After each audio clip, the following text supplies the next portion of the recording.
Bonjour, nous sommes de retour sur le plateau de Canal Réel. Je suis Antoine Thirion, membre du comité de sélection du festival, et j'ai le plaisir d'être rejoint sur le plateau par Elisabeth Perceval et Nicolas Klotz, réalisateurs de nombreux films, dont Saxifrage, qui fait partie de la compétition de cette édition 2021 du festival. Alors c'est un film qui est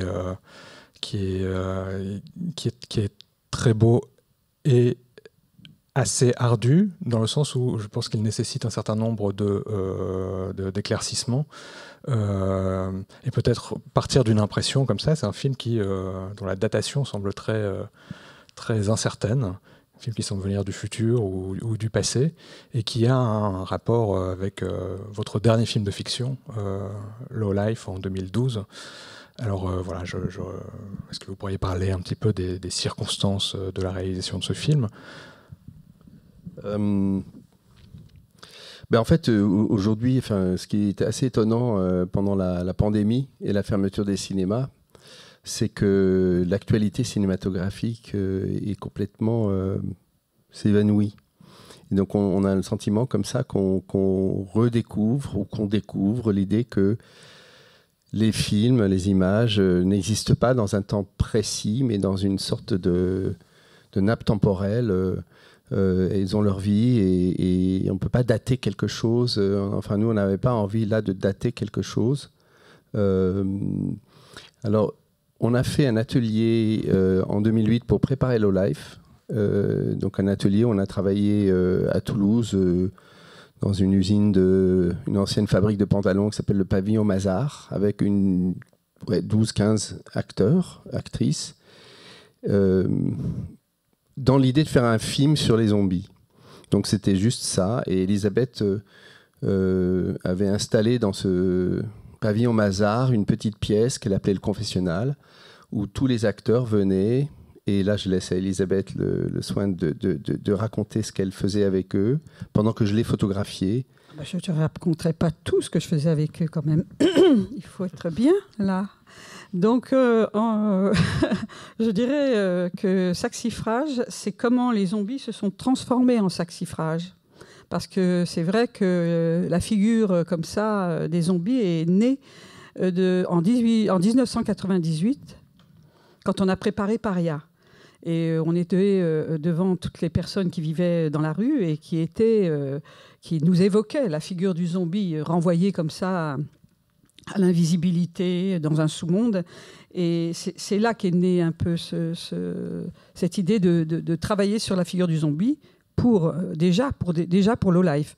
Et quand on a commencé ce chantier, en 2008, ça résonnait quand même au nom de Sarkozy. Ça résonnait au nom d'un monde qui s'en allait vers une société de contrôle intense et était désastreuse, avec l'affaire Tarnac, avec effectivement les violences policières, avec la mort de Zied et Bouna, les retombées de Tchernobyl, la crise climatique qui démarrait aussi, et la disparition de toutes ces espèces. Et on avait très envie, effectivement, de travailler avec ces acteurs. On s'est choisis. Je dois dire que nous nous sommes choisis, ces acteurs et nous. On avait envie vraiment d'un groupe de combattants, d'un groupe de combattants qui rendent compte de l'horreur de ce monde, de la catastrophe, mais qui fassent aussi entendre les fissures d'une société patriarcale, coloniale et binaire qui était en pleine décomposition, et qui l'est encore, voilà, mais qui l'est encore avec avec d'autres voix qui se lèvent. Et donc cet endroit, ça s'appelait on l'a appelé à la fin le confessionnal. C'était une petite pièce en velours, absolument chaleureuse, où chaque acteur venait et me confiait son désir de porter en lui, puisque ce sont des textes qui nous viennent effectivement d'autres époques, mais qui sont un peu comme des mémoires. Donc, comme si le corps était le transmetteur de ces mémoires, et quel était le texte auquel ils tiennent le plus pour rendre compte de l'horreur de ce monde dans lequel nous sommes, et qui est malheureusement vers l'avenir aussi, parce que l'histoire va toujours dans ce sens-là. Et donc, certains avaient amené des livres, certaines personnes avaient amené les paroles d'une militante comment ça s'appelait, les Brigades Rouges. À un moment donné, on voit toute une séquence là. En fait, elle est allée rencontrer 2 mois avant l'atelier une militante des Brigades Rouges qui était réfugiée en France grâce à effectivement un Mitterrand qui avait recueilli les personnes qui renonçaient à la lutte armée, et elle en faisait partie. Voilà. Et donc là, par exemple, ce n'est pas un texte écrit, c'est une parole de militante. Et il y avait également une personne qui est venue se confier, qui m'a dit, voilà, j'ai un corps de femme, je suis une femme, mais je me sens un homme, et je ne trouve pas de texte qui rende compte de ma métamorphose intérieure. Et donc, j'ai travaillé un texte avec elle, avec un marin, et ainsi qu'une transformation après dans la ville. Et puis d'autres qui venaient et qui apportaient des textes, je soupçonnais pas tout à fait profondément leurs textes. Alors je leur en proposais d'autres. Nicolas, pendant ce temps-là, travaillait aussi, c'est-à-dire qu'il les filmait pendant ce temps-là. En fait, je photographie beaucoup pour préparer nos films. C'était des Polaroids. Polaroid. Et l'idée, c'était qu'il n'y avait plus de cinéma. Une catastrophe avait eu lieu, donc il n'y a plus grand-chose, plus de financement. Et on fait un film avec ce qu'on a à partir de quelques Polaroids et des repérages dans la ville qui pourraient être les lieux qui accueilleraient ces personnes et ces textes, sans ajout de lumière. Donc tous les lieux il n'y avait aucun projecteur, il n'y a pas de réflecteur, il n'y a rien du tout. Tous les lieux étaient décidés en fonction de ce que ça pourrait permettre de transmettre comme image, quoi. Donc c'est à la fois un travail archéologique, parce que pendant la pandémie, et là assez récemment, quoi, en septembre, on s'est dit on a vraiment envie de terminer ce film. On a passé 2 mois, on a tout repris et habité par une nouvelle énergie avec ce qui se passait en ce moment. Et on s'est rendu compte que c'était un film qui aurait pu être fait maintenant, quoi. Et il est fait maintenant, d'une certaine manière. C'est pour ça qu'on l'a daté 2008-2021. Ça n'existe pas, les vieux films. Tu le sais, ou vous le savez. Ah, oui. Mais tu disais, Elisabeth, que c'est comment les zombies sont transformés en saxifrages. Peut-être qu'il faut dire ce que c'est, les saxifrages. Ah oui, les saxifrages. Donc les zombies sont des figures, effectivement, qui s'enfoncent dans la nuit, qui disparaissent, qui sont plutôt victimes un peu de leur situation. Et le saxifrage est une petite plante qui pousse dans les fissures du béton ou de la pierre, et qui la fait éclater de l'intérieur, donc qui est très puissante dans sa petitesse et dans sa presque invisibilité et sa beauté, parce qu'elle est d'un vert tendre et magnifique, et en même temps, voilà, les saxifrages. Et c'est Marie-Josée Monzin qui, pendant la réunion le travail avec ses acteurs, est venue nous parler d'un texte qu'elle était en train de travailler sur les saxifrages. Et voilà. Et donc, la mémoire de ça... Il y avait un paradoxe, il y avait l'idée que les zombies pourraient être une sorte de figure pré-révolutionnaire. Et donc, on travaillait à partir de cette idée-là. Et avec le temps, ces zombies sont transformés en saxifrages qui, réellement, là, pour le coup, est une énergie révolutionnaire. Donc, ces 12 ans, Sarkozy, Hollande, Macron, ont permis de connecter le film au présent et qu'il puisse exister tel qu'il existe aujourd'hui. Je suis assez surpris d'entendre que les acteurs eux-mêmes avaient amené des textes, parce que quand on lit la liste au générique des textes que vous prenez, Pasolini, Sebald, ça ressemble un peu à votre bibliothèque idéale.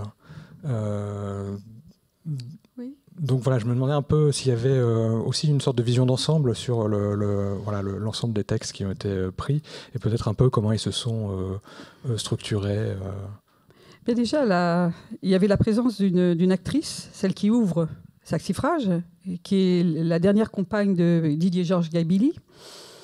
Et donc, elle n'est pas venue en disant qu'elle voulait dire un texte de Didier-Georges Gabilly. Par contre, elle dit un texte avant de Ginsberg, qui pour elle résonne très fort avec Gabilly. Et donc, on l'a laissé travailler ces 2 textes.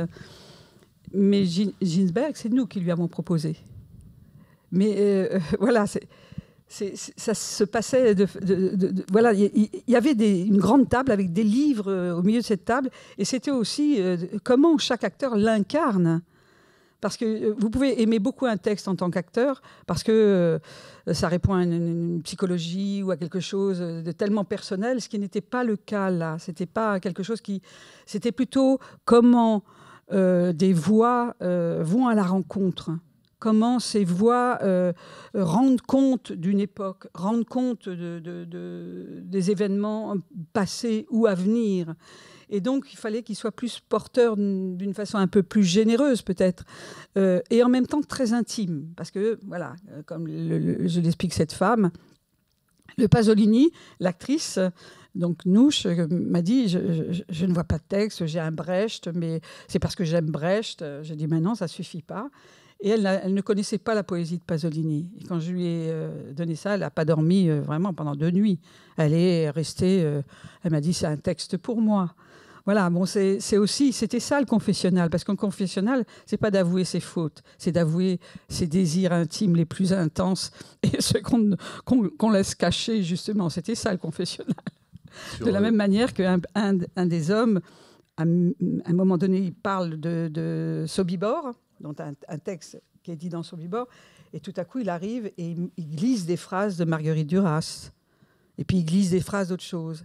Et j'ai senti que dans ce glissement qu'il faisait sur le désir du corps, et puis comment ça parle du corps dans Sobibor, que c'était très intense pour lui. Donc là, oui, on a gardé toutes ces propositions. Voilà, donc c'est un peu... C'était très démocratique, hein, au fond. Sur Walser, c'était une fille qui avait un sourire très étonnant. Parce qu'elle souriait pas tout le temps, et dans la vie, son sourire était vraiment très beau. Et donc l'idée, c'était de chercher un texte qui permettait de filmer son sourire. Et donc, il y avait à côté du pavillon Mazars une très grande librairie. Et on lui a dit, tu vas chercher, tant qu'on ne trouve pas le texte qui va avec ton sourire. Et donc Walser est arrivé par la librairie. Et ce texte-là, qui est un montage de plusieurs textes. Et Vittorini avec le chien. Enfin, avec, donc c'est un montage que j'avais déjà travaillé auparavant. J'ai perdu un être cher, celui-là. Oui. Et mais comment les textes peuvent générer... En fait, c'est des textes qui circulent. C'est une archéologie de la parole qui circule à travers la ville, et que c'est des paroles qu'on a envie d'entendre. Aujourd'hui, la parole est tellement écrasée. Il ne s'agit pas de parler de poésie avec un grand P, mais de parler d'œuvres militantes, de déplacer le langage vers des choses qui génèrent autre chose dans l'image que juste du sens enfin, surtout pas de la psychologie, mais quelque chose qui soit de l'ordre de brut, tellurique, ou très subtil, et qui puisse se confondre avec la musique, ou qui puisse se confondre avec l'obscurité ou la lumière, quoi. C'est tout ça qui circule en même temps dans les plans. Alors venons-y à la musique, parce que j'ai reconnu des morceaux de Low Life. Je ne sais pas s'ils viennent tous de Low Life. Alors, il faut que je précise donc que ce travail était fait en amont de Low Life. Était une sorte de laboratoire expérimental pour préparer quelque chose de Low Life. L'écriture était encore en cours, et puis on cherchait les parties pris. C'est 4 ans avant. Oui. Voilà, et Ulysse, notre fils, donc, a fait tout un travail. Il a fait un travail, une résidence au 104 pour travailler sur la musique, et il s'est installé là-bas. On lui avait dit, on voudrait que tu fasses une bande son hollywoodienne, quoi, comme dans les films hollywoodiens, comme dans un film de science-fiction ou d'anticipation. Et il a produit une chose formidable, dont il a complètement perdu ensuite les bandes. Heureusement parce qu'il s'est fait voler ses ordinateurs. Donc heureusement que j'avais une copie, parce que sinon la musique aurait disparu.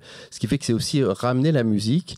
Et en effet, comme tu dis, il y a un des morceaux qu'on a utilisé dans Low Life, qui chante en direct. Pas tous les morceaux. Pas tous les morceaux. C'est ça que je me demandais. La majorité la totalité presque des morceaux dans Saxifrage sont composés pour Saxifrage. Ouais. Il en a juste pris un pour Low Life. Même musicalement, enfin, on sent vraiment les années, fin des années 2000, Panda Bear, ce genre de choses. Et effectivement, la chanson, c'est celle qu'il joue. Il était beaucoup dans Spaceman 3, tout ça. Donc, on avait même circulé sur le tournage de Spaceman 3. Donc, on était tous un peu habités par cette musique qui se déplie dans le temps. Bon, hélas, on a assez peu de temps. Je voudrais juste poser une dernière question. Le film est sous-titré 4 nuits blanches. Low Life était déjà assez influencé par Le Diable probablement de Bresson. Celui-ci, évidemment, par 4 nuits d'un rêveur, peut-être. Alors, est-ce que c'est juste une contrainte temporelle ou est-ce que c'est... Oui, on a tourné 4 nuits, on n'a pas dormi.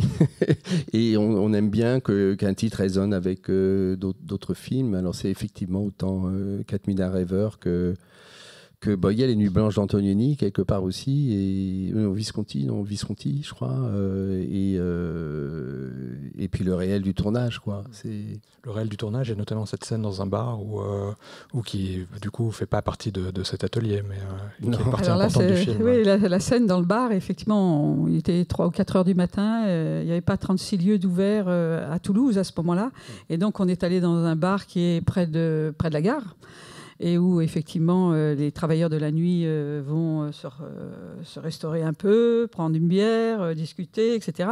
On avait rangé le matériel, hein, tout était rangé. On est arrivé là, nous aussi, comme travailleurs de la nuit, un peu différents, pour boire un coup. Et puis on s'est rencontrés, quoi. On s'est bien aimés. On a sorti la caméra, le micro, qu'on voit d'ailleurs dans la vitre au fond à un moment donné. Puis elle vous appelle, enfin, on l'entend. Ah oui, elle nous appelle dès qu'on arrive. Et il y avait une attraction très très forte entre nous. Et il n'y a rien à se dire, ils sont là, quoi. Ils sont là depuis toujours, depuis l'éternité, et dans leur beauté, dans leur singularité, dans leur poésie. Et voilà, c'était la révélation du film pour nous, carrément, ce bout du... Voilà, mon Dieu. C'est une scène totalement improvisée, et donc c'est aussi en fait, les écrivains travaillent à partir de ça, et ont filmé des textes qui étaient écrits, mais là c'est totalement improvisé, et les paroles sont superbes, quoi.